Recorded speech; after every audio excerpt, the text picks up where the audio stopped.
Coggeshall Farm Museum is a living historical farm set on 48 beautiful acres in Bristol, Rhode Island. This farm is being worked in much the same way as it was back in 1790. Depending on the season, you can see anything from weaving to blacksmithing, from sheep shearing to working with oxen.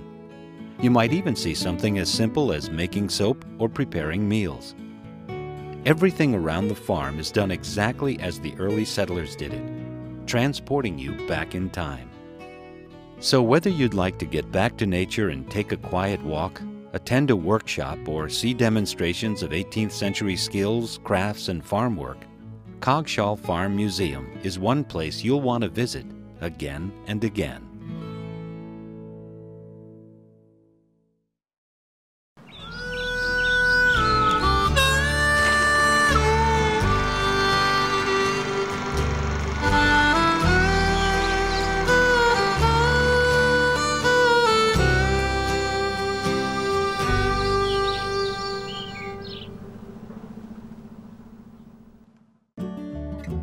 We're a working 1790s farm. We're looking at the last decade of the 18th century, from 1790 to 1800. And we're looking very specifically at farming in Bristol, in this particular area, this particular farm. It was a tenant farm in the period, so it wasn't occupied by the owners. It was occupied by folks who rented it. And we're trying to create an immersion experience to that time period. And so as you walk around and as you look through our exhibits, you'll be seeing us working on that exhibit and getting it to that point and hopefully capturing your imagination. It's a world that's so different than what we're living in that it's kind of interesting to bring to people the idea of how you did what you do, how you went about your daily life. Rather than getting into a textbook and really trying to digest all this yourself, you can walk into this environment and really imagine sort of the platform that these people were working from as they were living in this time period, making their decisions. And we're a museum of process and a museum of activity and work. We're not a museum of stuff or collection. Our real collection, really the heart of what we do here, is activity, and it's all motion, really. So it's not about a collection of blankets, but rather how those blankets are made. It's not about a collection of gardening tools, but how those tools are used and how the people who use them interacted with them.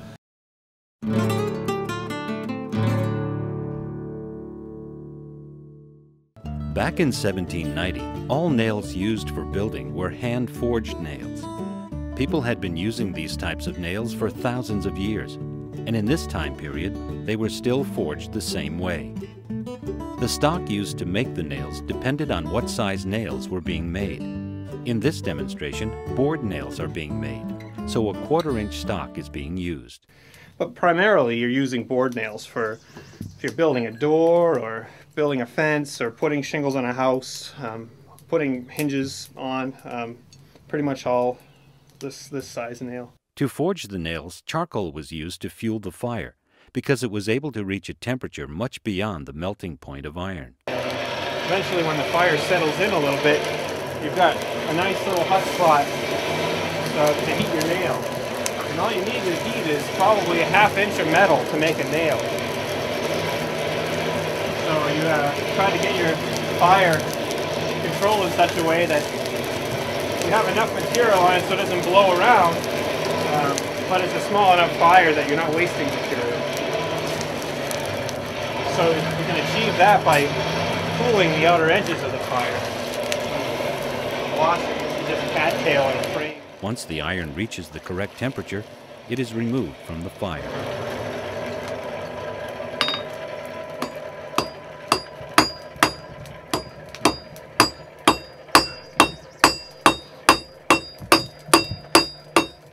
You start by just forging out a shank.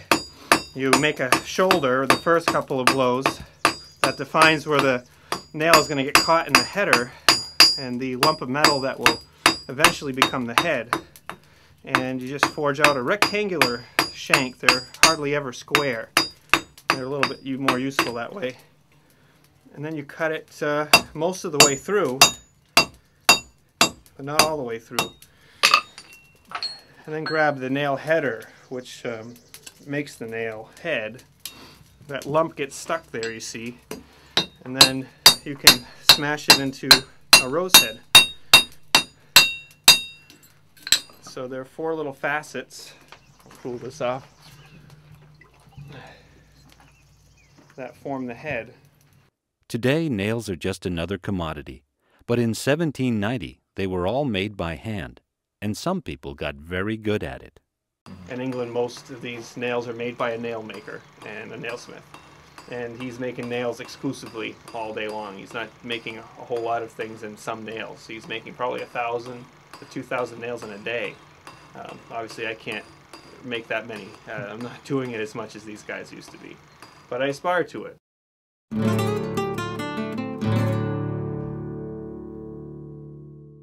All of the buildings on the farm were covered with shingles. The shingles were not a commodity that could be purchased at the local hardware store, like today. They were made by hand. When making shingles, you start almost anything out of wood. You start with a round piece of wood. You fell the tree, then you cut whatever lengths you need out of it, and then you split it up. Splitting is a really quick way to reduce the dimension of a piece of wood. And so instead of starting right off with circular saws and breaking things apart, you'll go ahead and split it, usually starting with wedges. And so you can actually split a tree from end to end with wedges, and probably a large mallet. So I have a section here that's quarter split with wedges, and then I'll split it until I get billets, sort of thin enough that I can use a froe. Froe is a tool that has a blade to a right angle, at a right angle to the handle, so it's used for prying more than it is for being driven into something. So I'll drive it in to start it into something. This billet is a little bit too big, so I'm going to get it to the final size that I need for a shingle.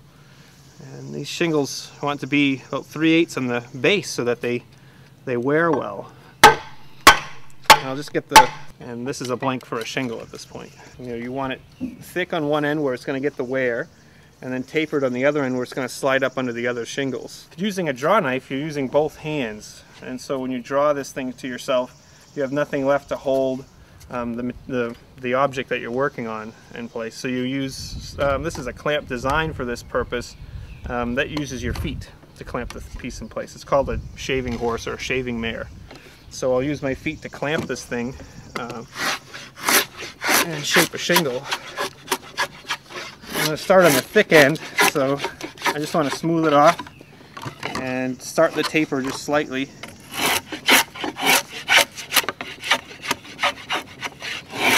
And then you use your eye just to find the high spots.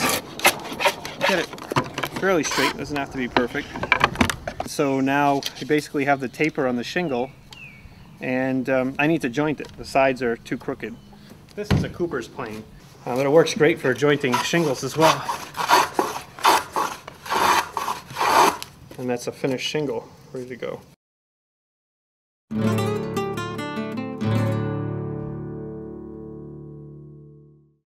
Every spring, the sheep were shorn and their fleece was woven into thread, and then the process moved indoors to the loom. This was an extremely complicated piece of machinery for its day, and a time-consuming one also. So this is some wool for some blankets, and it's being woven in a twill weave, a twill pattern that has every thread going over 2 threads and under 2 threads throughout the whole fabric. And what we do to weave is set up this loom. All the threads for the length of the cloth get wound in this back beam here.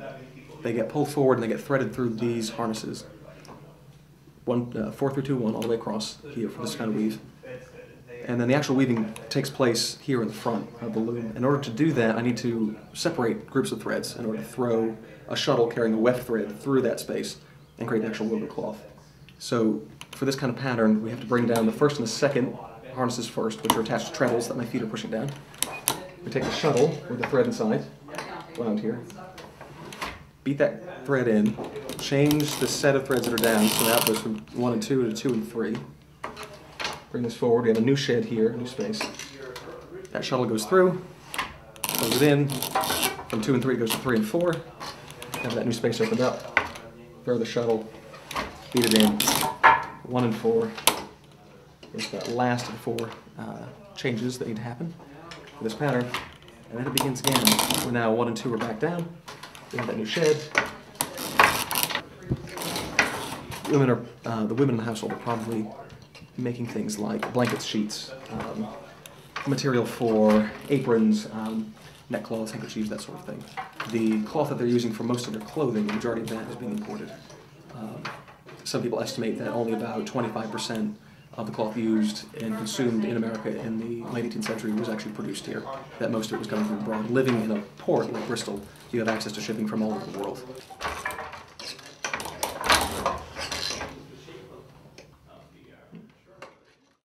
Our work here begins with what's left behind. That's really all we can look at as historians. We look at documents, written records, probate, inventories, court records, diaries, letters, reminiscences, things like that. We look at paintings and engravings and visual images that people left behind. It's not a staid exhibit. It's not something that's just unmoving or anything, but to tell the stories. I like to tell the stories. Yeah, we're not going to pull out everything every day as an exhibit. We really are doing these things that we need to do in order of priority and season. And we teach about the season that we're in right now. If you come here in January or February, you'll find snow on most of the ground. You'll find us cutting a lot of wood and firewood and working on our buildings and repairing them and maintaining our tools and doing that kind of work, tending to our livestock. If you come here in the middle of summer, of course, we've got a garden that needs tending and weeding and planting. We've got work that goes on in the house. And they'll walk in here and say, this is just like my grandmother's kitchen. This is like what it was in the Ukraine or in Portugal or in Hungary or some place where they've come. Oh yes, my grandmother did this and we did that, and then we always went in the garden when we did that, and then we slaughtered a pig, it was like this, and you know, that's exciting to me because then I get to learn from them too.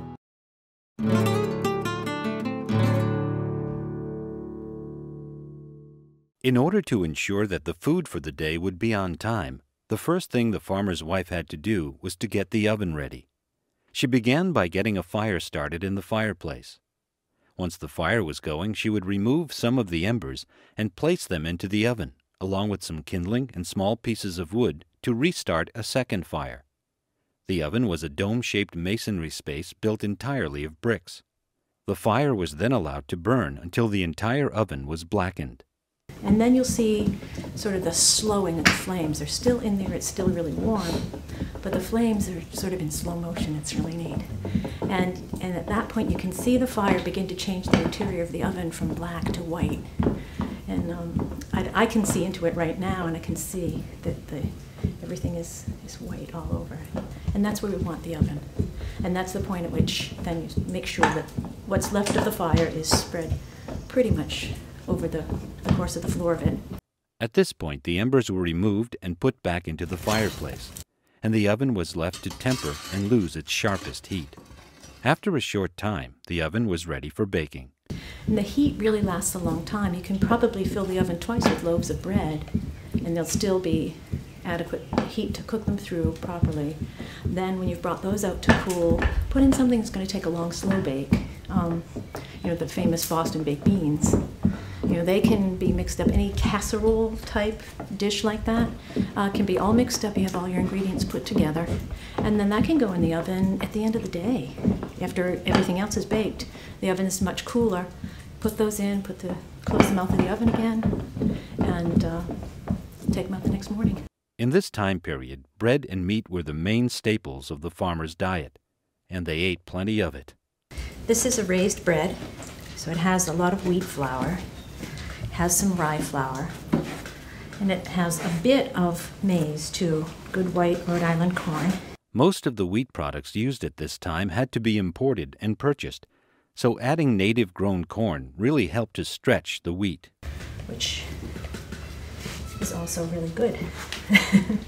Good. After the bread was kneaded, it was allowed to relax until the oven was ready. So this was all mixed up this morning. Put some more water, some more flour, a little salt, but it's a very basic bread of the sort that had come out of England with people who settled in this area. Imagine coming home after a hard day's work and biting into a slice of freshly baked bread covered with a generous amount of thick homemade butter. Who knows, on your next visit to Coggeshall, you may time it just right to get your own taste of history.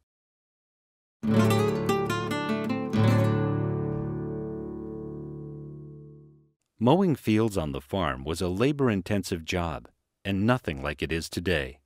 It was also a project that had to be done, and not for cosmetic reasons. Yeah, when you have domesticated animals, obviously what they eat primarily is grass. And in the wintertime, obviously, there is no grass, so you've got to put up hay. The mowing tool used at this time was called a scythe. It required some skill and a steady hand. It needs to be quite sharp in order to effectively do anything. And in fact, it helps quite a bit if the grass is damp, because there's a little bit more weight to the grass, so there's more inertia in it. So when you slice at its base, it just falls right down. The farmer usually did this mowing early in the morning while the dew was still on the grass. They would work in rows, each person a few steps behind the other. And once a rhythm was established, the work went rather quickly. The larger the field, the more people were needed to mow it in order to get it finished in a sensible amount of time.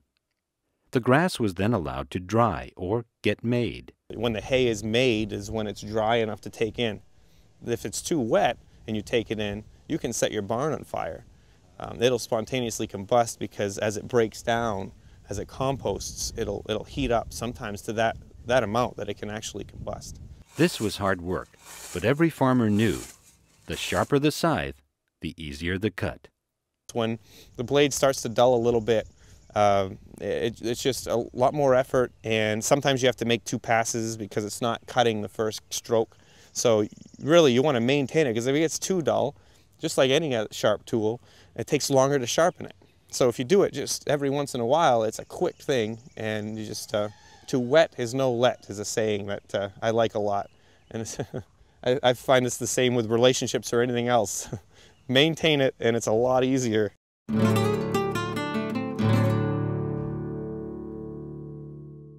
Of course, every farm in the 1790s had a garden that needed to be tended. This chore was relegated to the women of the household, leaving the men to do the harder work. So how well kept the garden was depended on how many women were in the family.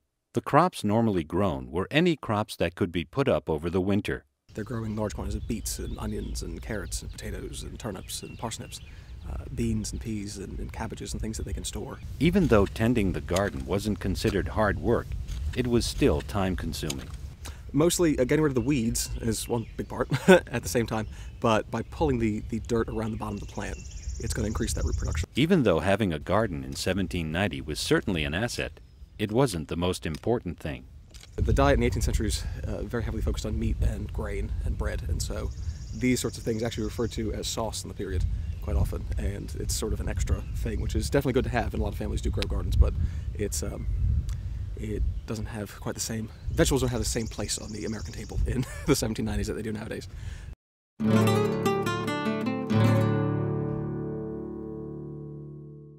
The oxen team was extremely important to farmers in 1790 because they were needed to do all the heavy work.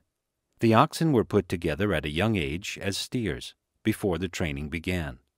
It took a lot of time and effort to train these animals, which meant working with them on a daily basis. It was also important to keep them well cared for and in good shape in order for them to be able to keep up with the workload. The oxen were taught the commands that they would have to follow.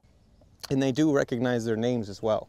So you can say, "Come up, Duke," and he'll come up, and you can say, "Step in, Bo," and he'll step in. Once the oxen were fully trained, working with them was relatively easy. The farmer used a stick, or goad, to direct them. Sometimes you can actually get them to do what you want just with the goad in your body position. If you want them to go left, you kind of hold back and keep the stick this way, or you might get it over there on the other side of them, and they'll know that you do that every time they go left, and they'll get the feeling that we're going left. And the same for right. I'll put this in front of his face and we'll say G, might not even say G, and back up. I'll be tapping their legs perhaps a little bit to go back and come up. If they need it, if I really need them to listen, I'll tap them just a little bit, but I use that very sparingly. They really respect you when you have the goad. The oxen are trained to always be on the same side and get confused if they're switched around. The larger or most behaved ox is always kept on the outside. You want the one that's listening to be further away from you, so that you don't have a cantankerous animal on the other side doing what he wants and you can't control him.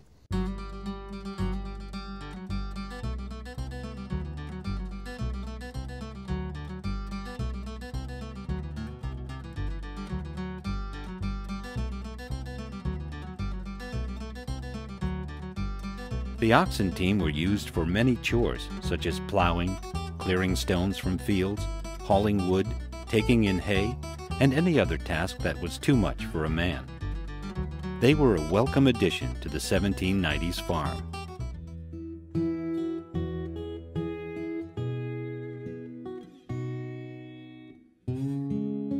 And since we're such a small museum, we can do a pretty good job with the details. What we're doing is talking about people who were real just like us, who lived and breathed and worked and laughed and cried and played and did all these things, and were real living, breathing human beings. I think there's a value in thinking about our roots, thinking about different steps along the way of our human history, and there's a value also of a little bit simpler time. The scenery is gorgeous, and if that's all you like and you want to come and paint, you can come and do that here.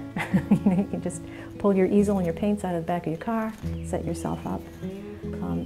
If you want a beautiful place to sit with your little ones and have a picnic on an afternoon, bring it and come and sit in the field. You can't really come here just once. You got to come back and see how that changes and how that's different and what we've learned. Come see us, because I think you will come back. I think this is a very special place with a special flavor.